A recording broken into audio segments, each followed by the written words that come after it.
aprendizajes, comunidad. Amor y fraternidad. Riqueza, inclusión, corazón, casa común. ¿Qué comunidad? Esperanza. Maravilloso y alegría. Cooperación, dignidad humana. Diversidad, colores. Voces EOF. Pues bienvenidas y bienvenidos al programa Voces EOF, la historia detrás de las personas que están tratando de transformar la economía en América Latina, donde un espacio donde la economía tiene que ver también con la fe y con la vida. Nos encontramos ahora con uno de los protagonistas de la Escuela Internacional de Verano de Economía de Francisco con Perspectiva Latinoamericana. Él es Facundo Pascuto, de Argentina. Y por favor, Facundo, introdúcete tú, dinos quién eres y cómo te llegaste a enterar un poco de la Escuela de Verano para que después compartamos tus aprendizajes.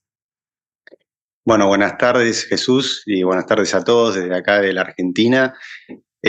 Como decía, mi nombre es Facundo Pascuto, soy docente de la Universidad Nacional de Lomas de Zamora y bueno, transitando esto que es Economía de Francisco, que siempre decimos que es una búsqueda, no hay nada escrito y definido, estamos buscándolo entre todos y bueno, en ese encontrarnos con distintos compañeros y compañeras de todo el mundo fui conociendo, en este caso a vos y a los miembros de Economía de Francisco de México, y bueno, gracias a eso tuve la bendición y la posibilidad de poder participar en esta escuela que fue extraordinaria.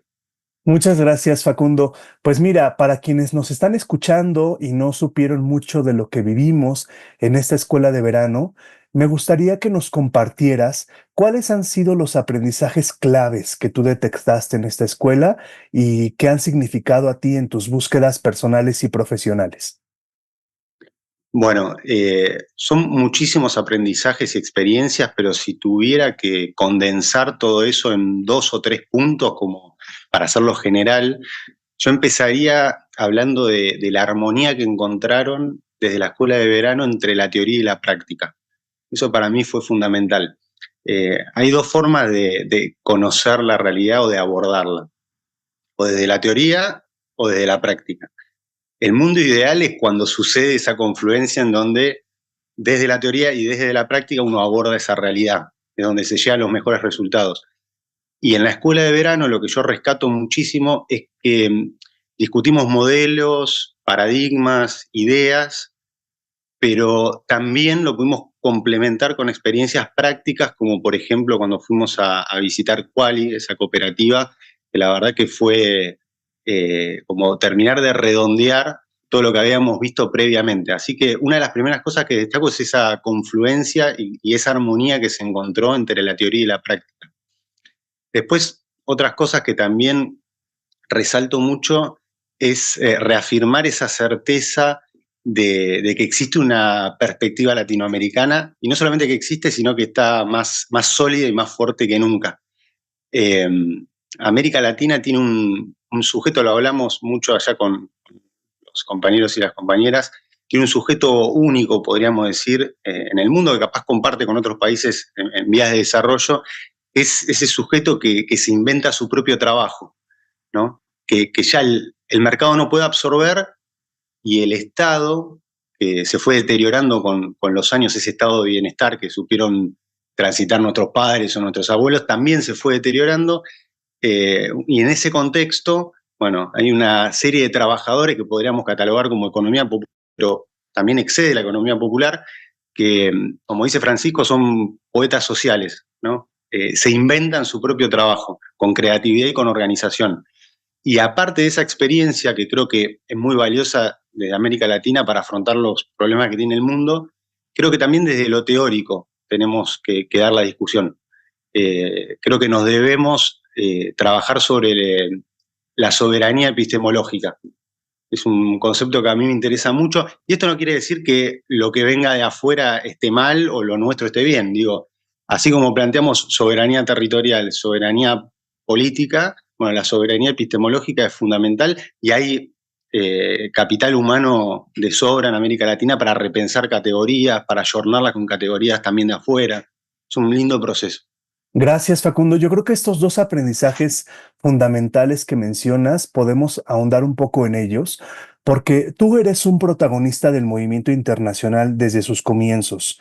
Tuviste la oportunidad de saludar al Papa, de poder presentarle tu proyecto en Asís, y creo yo que escuchándote y después de poder interactuar ahora en México, estamos convencidos de que, como todo principio, la encarnación tiene que ser fundamental en la economía de Francisco, trabajarla desde nuestras culturas y nuestros desafíos, porque ahora que tú decías, la perspectiva tiene que ser desde la teoría y también no una teoría establecida, sino también una teoría construida a través de sueños, a través también de ideales propios de acá y de la práctica, que era algo fundamental que quisimos en la escuela de verano, tocar a quienes llevan, por ejemplo, Quali, durante más de 30 años, haciendo una práctica económica distinta, con todos sus desafíos, sin romantizar los desafíos de acceder al mercado,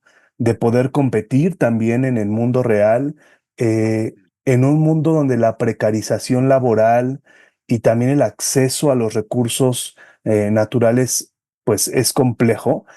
Sin embargo, bueno, acercarnos a estas experiencias, que Quali pues es una de muchísimas. Yo creo que también Argentina, Brasil, Paraguay, o sea, tenemos muchas alternativas que justamente quisiera abordarlas, y a lo mejor estoy un poco equivocado, pero me gustaría conocer tu perspectiva. Emergen sí de la creatividad, pero también de la necesidad. Porque esto de que tú hablabas de que América Latina tiene un sujeto económico muy propio y que me encanta cómo lo pones, esta persona, que seguramente muchas de las que nos están escuchando se sienten identificadas e identificados, tenemos no solamente que inventarnos nuestro trabajo, a veces hasta buscar 3 o 4 alternativas laborales para poder salir al día.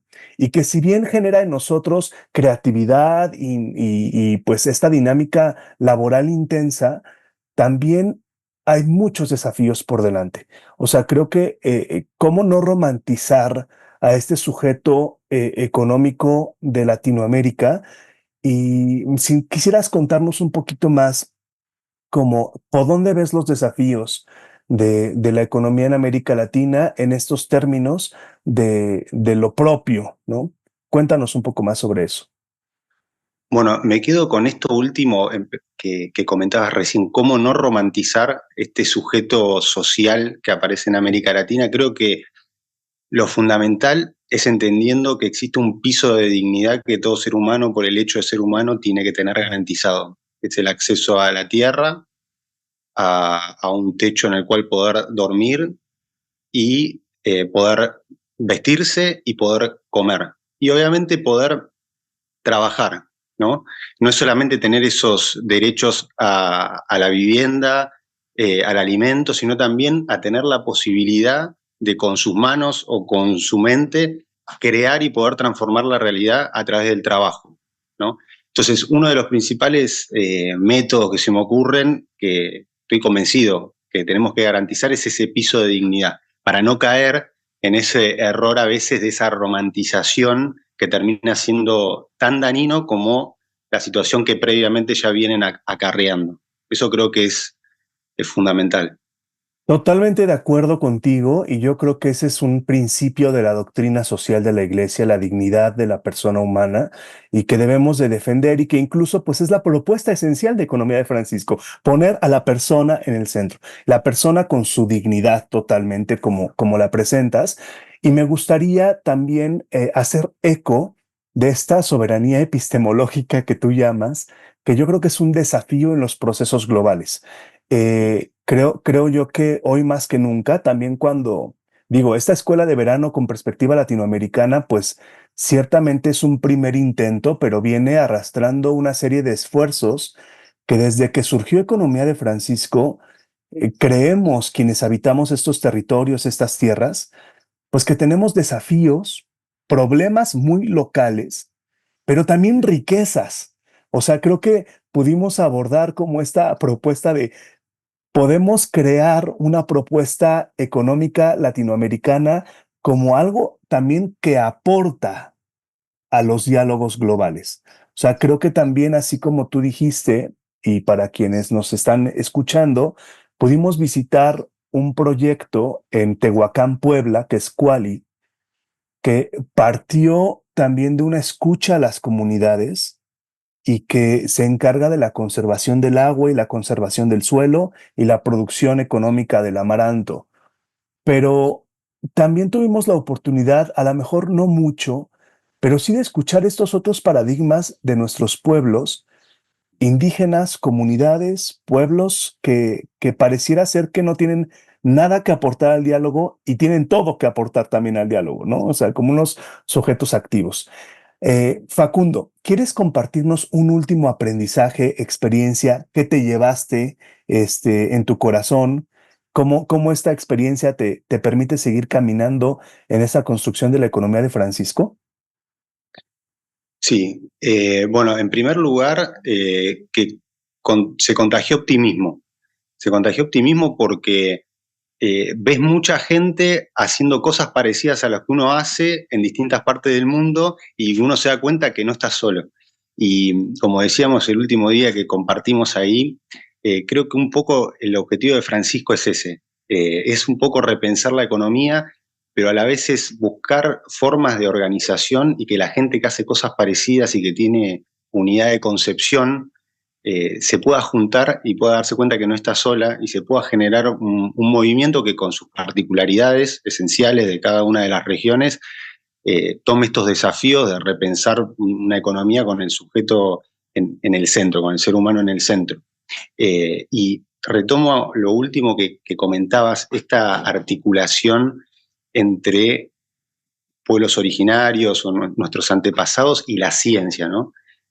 Cuando estuvimos en Kuali hubo una fórmula que me quedó, le saqué una foto, me quedó grabada, ¿no? Que era, nuestros antepasados habían hecho una especie de fórmula, ¿no? Que decía, bueno, amaranto más frijoles igual la mejor proteína. Y cómo contaban ahí los trabajadores de Kuali que 200, 300 años después, la ciencia llega a la misma conclusión desde otros métodos. Bueno, esa es la convivencia que tenemos que buscar, la convivencia entre el saber, entre el sentido que se le busca al saber, entre la ética, entre la técnica, entre paradigmas que no necesariamente son los propios del mundo que consideramos científico. Bueno, en esa convivencia creo que está la solución a los problemas. Y lo vemos, que eso es lo más interesante, porque una cosa es teorizarlo y otra cosa cuando ves que eso se puede llevar a la práctica. Y ahí, así como Kuali, hay muchas otras expresiones. Creo que este aprendizaje que nos dejas para quienes nos están escuchando es fundamental. Una economía que tome en cuenta una ecología de saberes. Una ecología de saberes plurales, diversos, complementarios, siempre en búsqueda del bien común. Y también a lo mejor cierro con esto, que la primera parte del programa, que también tenía yo esta intención muy firme: suscitar una comunidad de inspiración latinoamericana. Quienes buscamos transformar las realidades a veces pensamos que estamos solas, solos, desanimados. El mundo va muy acelerado siempre en contra de quienes, o a lo mejor nos sentimos un poco desesperanzados. Y parece ser que este fue un buen esfuerzo de poder inspirarnos en comunidad. Entonces, gracias por ser parte, Facundo. Y esto nos da mucho pie a pasar a la segunda parte de Voces COF, que es conocer un poco de tu historia. Ya nos contaste un poco de los aprendizajes de la escuela. Ahora queremos que nos cuentes un poco de tu historia y de la historia de tu proyecto, porque habíamos dicho que en la escuela que los proyectos hablan de las pasiones personales, de las búsquedas personales. Entonces queremos conocer cuál es la historia de Facundo que está detrás de la economía de Francisco. Bueno, el proyecto el cual me toca representar, siempre hablo en plural porque somos muchos, somos entre 50 y 60, entre docentes, estudiantes, graduados y gente de la comunidad que se fue sumando a un proyecto original que venía trabajando antes de la propuesta de Francisco, de Economía de Francisco, en donde básicamente el objetivo era trasladar todas las herramientas técnicas y teóricas que tiene la universidad al territorio. Nosotros estamos en una universidad que está en una zona, como se conoce acá, vulnerable, y la idea siempre fue llevar esas herramientas de todos los graduados que tenemos, ¿no? Siempre con esa idea de motivar la transformación de los lugares en donde trabajamos. Cuando aparece el llamado de Francisco, aquel 1 de mayo de 2019, con esa carta, fue como que terminó de darle un marco conceptual a una puesta en acción que veníamos llevando hace mucho tiempo, ¿no? Como que le terminamos de encontrar el sentido a la puesta en práctica del conocimiento. Entonces ahí dijimos, bueno, en todos estos lugares donde trabajamos, nosotros trabajamos en jardines comunitarios con profesionales, en unidades penitenciarias con los internos, trabajamos en pymes, lo que acá se conoce como pequeñas y medianas empresas, las pymes, en parques industriales, clubes de fútbol, sociedades de fomento. Dijimos, bueno, en cada uno de estos lugares donde trabajamos, hagamos un pequeño ASIS. ¿En qué consistía? Además de llevar esta formación técnica, bueno, llevemos estos principios de economía de Francisco.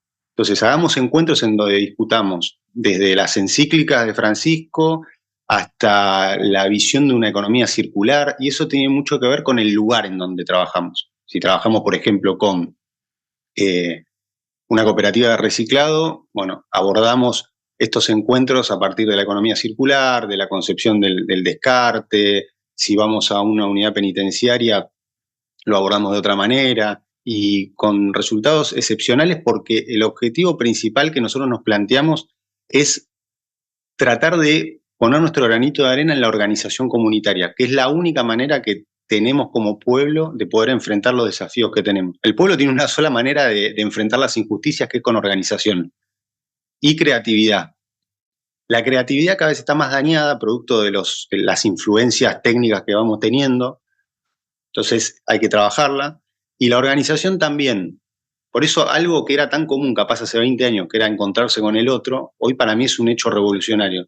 Juntar a 40 personas a discutir un problema e intentar buscarle una solución, ya es un hecho, hoy es un hecho revolucionario. Hay un mecanismo ahí, siempre digo, medio perverso, en el sentido en que siempre nos ponen como a agigantar nuestras diferencias y a esconder nuestras similitudes. Cuando vos te juntás con el otro, y eso es producto de la mediatización, cuando vos te juntás con el otro te das cuenta que tenés muchas más similitudes que diferencias. Entonces, romper esa barrera creo que es el eslabón principal para poder ahí intentar transformar algo de la realidad, que es un primer paso. Sí, no, y yo creo que yo tuve la oportunidad de escucharte en Asís, Facundo, donde presentabas precisamente, no sé si el nombre es el correcto, 100 Asís, o como, Sí. 100 Asís. ¿Por qué 100 Asís? 100 Asís porque queríamos llegar al 100 para después ponerle 200. Era como una meta.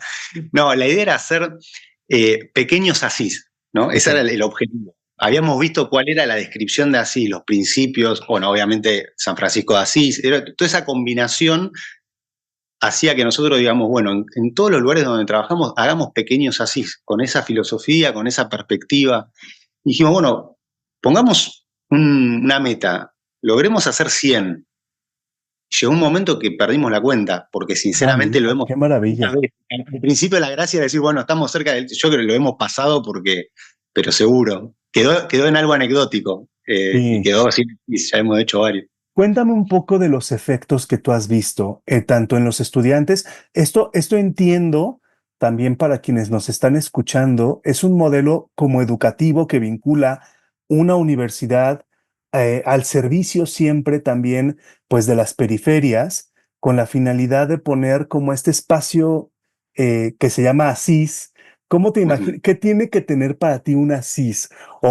Cuéntame dos cosas, porque a mí me está impactando lo que nos estás contando. Quisiera saber, uno, para ti, ¿qué tiene que ver una Asís? O sea, ¿cómo se ve una Asís ya implementado?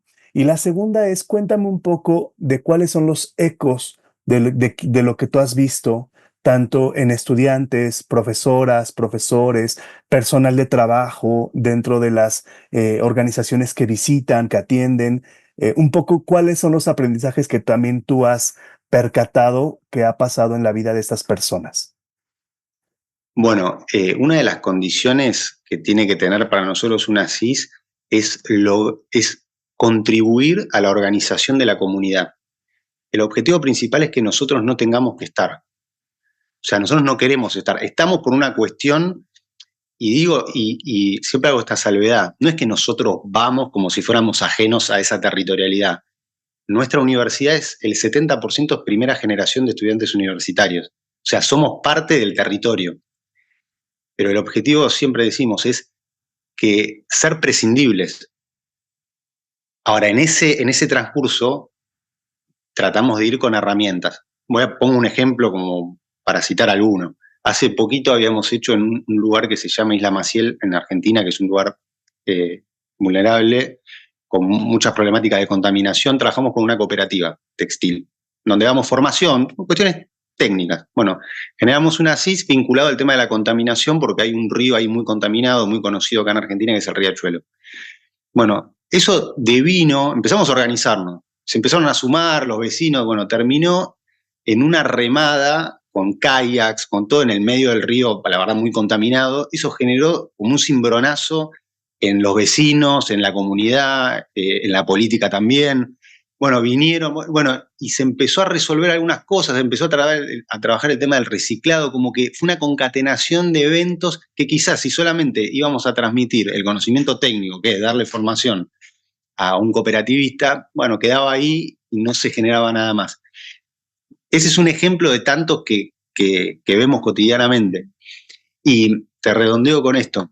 Yo creo que uno de los grandes desafíos es cuál es el rol, encontrar el rol y la relación entre el Estado, el mercado y la sociedad civil. Yo creo que hay una gran confusión ahí que la tenemos que resolver, y yo creo que parte de esa confusión tiene que ver con esta crisis que se llama civilizatoria, crisis de representación, crisis de las democracias occidentales, el nombre que fuere.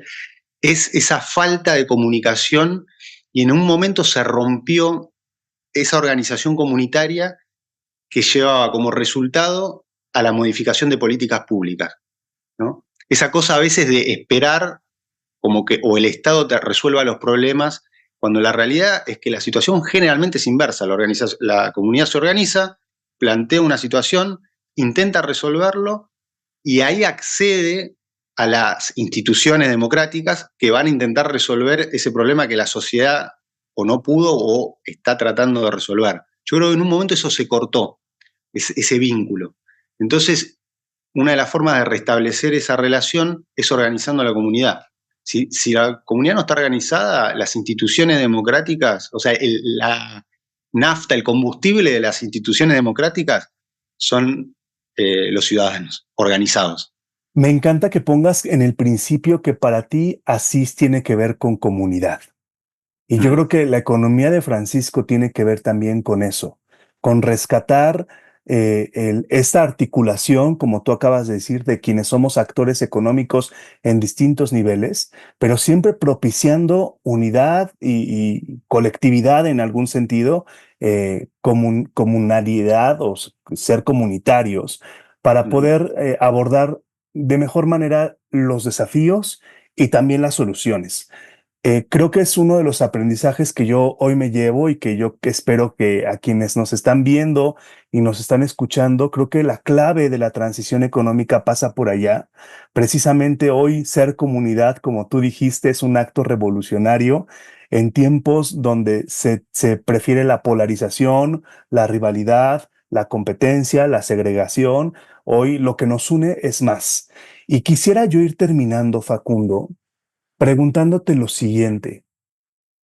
No conozco un poco el contexto ni de tu universidad ni de las organizaciones con las que trabajan, pero intuyo que nos contarás tú, presentar ASIS, Papa Francisco, fe, ¿es siempre recibido? O sea, ¿es siempre bien recibido? Quiero preguntarte eso. Y como última parte, que tú nos hables del papel de la fe.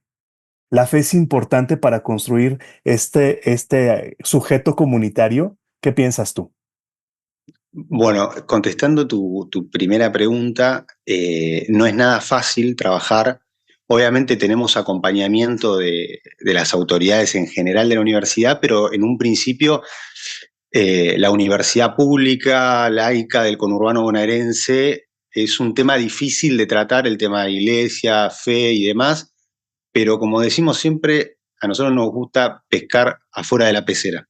Es decir, ir a la disputa de sentido en aquellos sectores que yo estoy convencido que en el fondo tienen una unidad de concepción muy similar a la nuestra. Quizá las formas en las que llegan a esa unidad de concepción son distintas, quizá no a través de la fe, como nosotros, pero esa idea de la centralidad en el ser humano, el tema de un piso de dignidad, son cuestiones que toda persona de bien, como dice Francisco, que llama a todas aquellas personas de buena voluntad, tienen que tener. Y cuando escuchan, y nos ha pasado un montón en la universidad, logramos dar las encíclicas, charlar sobre ellas con estudiantes dentro de una materia, por ejemplo, cosa que hace un par de años era algo impensado. Hace 5 o 6 años que lo trabajamos, jamás tuvimos una mala recepción, pero jamás. Siempre una muy buena recepción, gente incluso sorprendida de esa capacidad de Francisco de hablarle al creyente, al no creyente, al ateo, al científico, y entender que el objetivo es el mismo. Bueno, así que eso sin duda, la recepción en un momento fue compleja, pero ahora la verdad que está muy, pero muy bien. Yo recibo como un regalo para mi corazón esto que nos compartes, porque yo también soy profesor de una universidad pública y entonces autónoma, no creyente, y para mí ha sido todo un desafío, pero un desafío bonito y sencillo, porque yo al principio en las encíclicas quitaba todo lo que dijera Santos y quitaba todo lo que decía Francisco y todo lo que dijera Roma, etcétera, y se los daba como libro de texto para estudios de los estudiantes de negocios, y quedaban impactados de que esas palabras resonaban con su sentido de vida y con su realidad. Entonces, por supuesto que Francisco ha sido una bendición para nuestros tiempos, y gracias por hoy también hacer un eco de que en esas latitudes en las que tú te encuentras, el mensaje podríamos decir que supera las creencias, porque habla de lo que viven las personas, de lo que vivimos nosotros y de lo que en el fondo traemos en el corazón. Facundo, déjanos con un último mensaje. Bueno, a mí me quedaste de ver una pregunta que era si crees si crees que la fe puede aportar. Bueno, sin lugar a duda, somos materia y espíritu. Como habla nuestro Papa Francisco, el principal capital que tenemos es el capital espiritual, sí, y es el que nos puede sacar de los grandes problemas en los cuales nos encontramos. Hay claramente y creo que ese es un trabajo que tiene que darse en la comunidad científica. La comunidad científica necesita retomar su costado espiritual, ético, llámenlo, yo siempre digo, como quieran. Hubo un divorcio en los últimos 100, 200 años entre la técnica y la ética, o entre la técnica y la espiritualidad, que nos ha llevado, como figura en Laudato Si, a que cada nueva invención parece que soluciona un problema, pero genera 2 o 3 más. Entonces, esa forma de salir de esa situación en donde una invención soluciona un problema, pero genera 3 más, es volver a esa fraternidad que tiene que existir entre la técnica y la ética, entre la técnica y la espiritualidad. Eso estoy totalmente convencido. Me llevo este último mensaje, que es una invitación para la reconciliación entre lo que somos, que es técnica, ética, materia, espíritu, persona y comunidad. Creo que ha sido maravilloso escucharte, Facundo. Yo mismo lo escucharé con más calma porque has hablado de cosas muy profundas y seguramente te seguiremos buscando ahí la pista en estas novedades de la economía de Francisco. Te agradezco profundamente que hayas viajado desde Argentina a México, que hayas contribuido con tu persona, con tu trayectoria, con tu palabra profética también a la construcción de esta escuela de verano. Y bueno, pues este es tu último espacio. Si quieres dejarnos un mensaje para quienes nos ven y nos escuchan, ¿con qué te gustaría despedirte? Bueno, primero agradeciéndole a vos, Jesús, y en tu nombre a todos los de la organización, porque la verdad que me llevé, pero un viaje espléndido y el último día le decía a uno de los chicos, le digo, gracias por hacerme viajar y no solo hacerme mover. Hay una diferencia entre moverse y viajar. Hay gente que viaja por el mundo y no sale de su metro cuadrado. Uno viaja cuando hay reciprocidad, cuando aprende, cuando escucha, cuando siente que lo escuchan. Así que me hicieron viajar, no me hicieron mover. Así que eso no tiene precio. Y nada, infinitas gracias, porque la verdad que mostraron un compromiso, una dedicación. Uno organiza muchas veces eventos y sabe lo difícil que es organizar un evento de semejante magnitud y de cuestiones básicas como en teoría lo teórico y práctico que íbamos a ver, hasta las cuestiones humanas, en todo fue sobresaliente. Gracias. Gracias, Facundo. Bueno, pues me voy con el corazón hinchado, con el corazón lleno. Yo espero que quienes nos escuchan también nos llevemos esta gran experiencia de Facundo. Y pues nada, entonces a seguir construyendo más voces EOF, más experiencias, más personas. Y me llevo con esta invitación de hacer que nuestros proyectos respondan a esta invitación de hacer un mundo cada vez más humano, cada vez más fraterno, quizá cada vez más parecido a Asís, como tu proyecto. Pues gracias, Facundo, un abrazo y un abrazo a las personas que nos están escuchando. Nos vemos, hasta luego. Muchas gracias. Pensamiento social cristiano, compromiso para transformar el mundo.